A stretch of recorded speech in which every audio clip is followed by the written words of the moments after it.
Yeah, the trouble is it all comes down to money. Bottom line, Well, got my and not attention. just for the and not just for the NFL, for the player. I mean, Hmm. there's so much.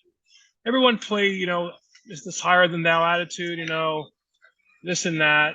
There's no question he shouldn't be playing, but it's not that simple, and that there's some bias and there's some subjectivity to these decisions, and until we have a scientific way of determining exactly what the injury is, which we don't have, until we know what the true risks are, which we don't, you're going to run this problem because even the players want to play, the owners want the players to play, the public wants the player to play, and the doctors who do this are in this business are often fans or are afraid of litigation themselves, and the best of the best don't always do these sorts of evaluations. The guys who are actually on the sidelines. So I think that it's a complicated problem. It's a real problem. It's one that I don't think is solvable as long as the financial incentives are so great. And that's just the nature of America. We do things all the time like this that are, not necessarily in our interest based on the fact that we might make more money. And that's just business. And Hmm. that's the way it is. Well, I hate to be a nihilist. I'm thinking about all the kids and all the grandchildren of all the parents out there with regards to Pop Warner football before they even get to the high school level. Uh, what is it? Each man and woman for himself to choose if they let their kid play football.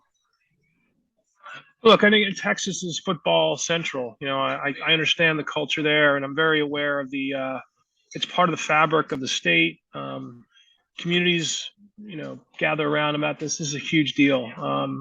And that's part of what makes it so difficult. On the other hand, I think that the high school level, the Pop Warner level, there are bigger changes being made. And the way kids tackle, for number one, they're teaching kids how to tackle differently.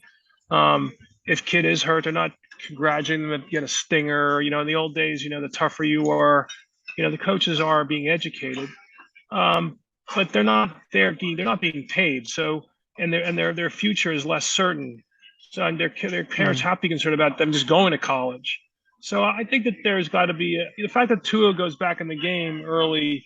I don't think that really changes what's happening in the communities because you got to protect the kids.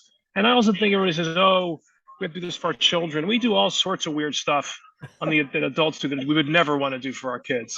So I don't. That's not a great excuse either, because ultimately it's a business, and high school football, at least most high school football, is not a business. In Texas, it is. But I think that in the end, we have to be a little circumspect about who we're criticizing, because it's pretty complicated.